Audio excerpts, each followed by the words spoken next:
for those of you that have never been to Edinburgh Fringe, you know, it's risky. You know, if you go to the big stuff, the big comedians and all that, then it's not risky at all. But because there's so many shows on, it really can be something that's not very good.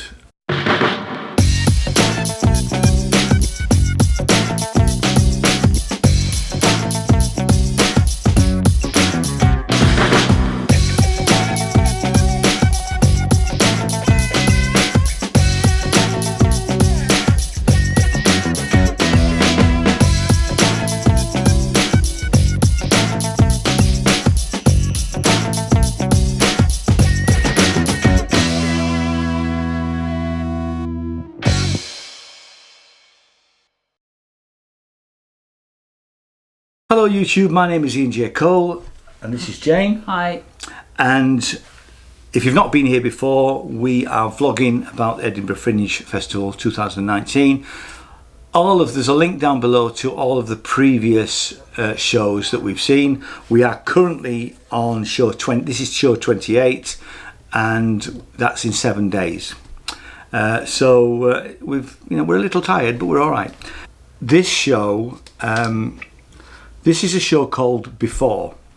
I don't quite know how we collared onto this. I think you might have been the one to collar onto catch onto this. Yeah, I got it out of the main brochure, and I think it was the mix of again sort of music, dance. There was music, dance, bit of sort of drama, and it had been talked about very favourably in some newspapers. And I mean, certainly. I mean, we were handed the little programme. Excuse me.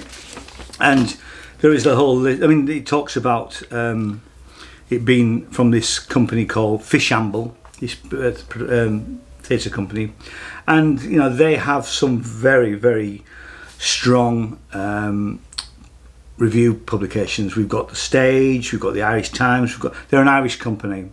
We've got the New York Times, we've got the Guardian, although we're not so sure about the Guardian reviews anymore, are we? We're not going there. And Time Out in New York. So you know, there is real pedigree with this theatre company, and I have to say, I thought it was an incredible piece of work. So did I. It's the story of. Do we ever find out his name? The character. Yes. Yes, it's Pontius. Pontius. That's it. Pontius. Not Pontius Pilate. Although he was, you know, named after. He was named after Pontius Pilate because Pontius Pilate washed his hands. Was the line, wasn't it? And his mother liked the fact that he washed his hands. Yeah. Now, the opening part of this, and it was tiered seating with a black stage, really. So there's a very bare stage, just a chair and a table with some a little teapot on one side and a pair of white shoes across the other side, and in the middle at the back was a black, it just looked like a black door, but it wasn't really a door, it was just like a curtain, wasn't it? Yeah, and that was suspended. Yeah. So very minimal staging. And as the, what's his name, the chap, because he's the chap. Pat, but who's playing Pontius? Yes, yeah. What's his surname? Pat Kinevane, I think. Pat Kinevane. Now he's written the play and he is performing this one-man play. Now he comes out and it's raining, and the way that it's lit looks like his coat is completely wet, and the way that the light shines off his coat is just stunning, because he just stands there, and actually all the way through the whole thing, you know, the way that the lighting direction was done and the staging and all of that, I just thought was breathtaking. Yeah, you know, it was. And his performance, and he tells the story. How much do we give for the story? I mean, basically, it's about his relationship and him having a daughter. Excuse me. We discover how he has a daughter. I mean, obviously. Yeah. But the premise of the story is, and it does tell you in all the promotional, material, that he's waiting to meet his estranged daughter, who he hasn't seen for almost 20 years. Yeah. When in fact it's 17 years. Yeah, because it's her 21st birthday, and he's meeting her when she was 4. He's meeting her in an hour, and he's gone into Clery's in Dublin. Which is on their closing day for some reason, isn't it? The shop's closing down, and that's apparently like the equivalent of Harrods in the UK. And he's gone to buy her a birthday present. But through that, the story unfolds as to about the whole past events in the family and everything, and how he met his daughter's mother, etc., etc. Wow! And it's a complete tour de force. I mean, it's an hour and a half, so it's not a short. It's not most pieces at the Edinburgh Fringe are about an hour. I mean, we did discuss whether we thought it was slightly too long, and we came to the conclusion that you could have knocked 15 minutes off it, maybe. But you did not sit there thinking that. No. I mean, it's just, I suppose, if you analysed it. But I mean, it's a musical. And he actually takes the piss out of musicals a little bit, doesn't he? Because he does a lot of dancing. There's fantastic choreography, and he's a dancer. Yeah. There is a sort of recurring dance stroke because he sings, which is, I've never liked musicals. Yes, that's right. Yeah, that's what he says. Yet he, at one point, he imagines, if he'd been Gene Kelly, and he puts on some tap shoes. Yes, and he uses a tap. Yeah. So there is this recurring theme that happens throughout. So we get the choreography, we get the song, and it's great. He moves like a dancer. He's very live. I mean, he's a guy in his. Well, I don't know. Well, he said he was born in. I mean, the character was born in '57, which makes him early '60s, doesn't it? Yeah. So, and he, I would say that he would be late '50s, maybe early '60s. Yeah. Incredibly fit man. I mean, this is another. Because he's on stage the whole time, and he's going from one dance to singing a piece to and I mean there is real rage in at certain times in it. I mean it's an incredibly physical role that he does. He does this amazing dance with 2 tablet computers. Where everything else is blacked out, but you've just got the 2 tablets. I thought they were large phones. No, they were Apples. They were Apple. Were they small tablets? No, they're like small tablets. Oh, right, okay. They're smaller than that sort of iPad size. They were like I'm pointing at an iPad, but they were smaller than that, but about half the size of that, weren't they? Yeah. And now, doing that alone is fraught with danger, and as we saw tonight, one of them kept sort of going off, and he had like just a white light coming from them, but one of the bits of technology kept going to other screens, and he very cleverly was able to bring it back all the time. And that was just fantastic. I've never seen anybody do anything like that.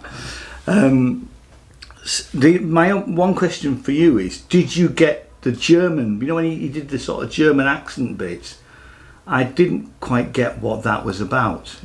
That was because he was. It was cabaret. Do you know I missed that? Yeah, it was cabaret. It was because he did little bits that were referencing previous, other musicals. I was with him to that point because I remember him doing all. Because he talked about doing. There was a bit about. He did quite a few musicals, didn't he? He did Guys and Dolls and Carousel and Oklahoma. Cats, and I got all of those, and I completely missed the cabaret one. Yeah, it was cabaret. Because that was when he started with the German accent. I'm thinking, so what's that all about then? And that was the only bit that I'd obviously missed. Thank you. But anyway, hey ho. But it was wonderful. It was just so quite different from anything we've seen. It is. Yeah, it's but mesmerising. I mean, certainly incredibly emotional. And I mean, I just wanted to sit there for a few minutes because as it finished, and you just, I mean, luckily it was the last thing we've seen tonight, and it finished about 10:30. Yeah. And we don't want to do any comedy or anything else tonight. We didn't want to go to anything else after that because it was absolutely superb. And I mean, I don't think I can. Here we are again. I don't know how many stars Jane's going to give it, but here we are 5. again. There you go. Then it's a 5-star. I mean, he gets 5 from me as well. So, anybody watching this would think we give out 5 stars willy-nilly. No, we don't. But actually, we don't. But we really have seen some fantastic stuff. I mean, and for those of you that have never been to Edinburgh Fringe, it's risky. If you go to the big stuff, the big comedians and all that, then it's not risky at all. But because there's so many shows on, it really can be something that's not very good. And I think we had a walkout, but the reality is that practically everything we've seen has been superb. It really has been 4 and 5 stars, an awful lot of it, because I guess it takes a lot to make us go wow. And I think we've been lucky so far. I mean, we've got 2 more days to go, so the wheels could fall off tomorrow. It's my birthday tomorrow, so anyway, back to before. It's before from the Fishamble company. And it's at Venue 22, which is Dance Space in Grassmarket, and it's on the right the way throughout the Fringe. Can't recommend it highly enough from both of us. Brilliant, absolutely brilliant. That's enough. I've got nothing else to say. Yeah. So if you like what I do all the subscribing thing. Haven't. Are you going to do a bit of? Oh yeah. Oh. Are you going to put anything in?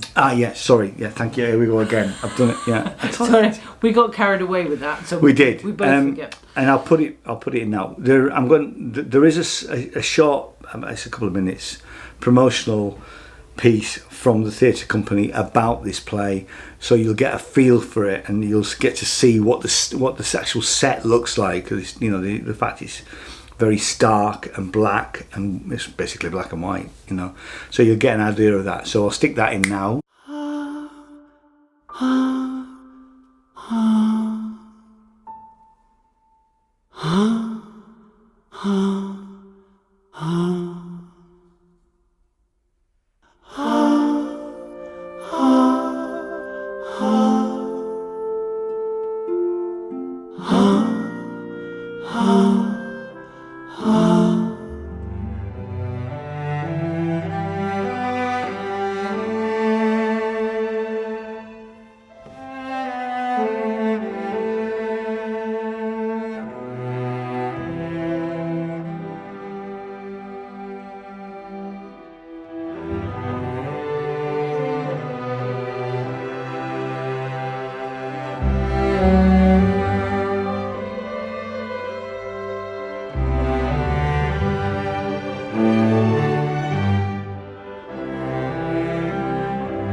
Okay, and we'll see you in the next video.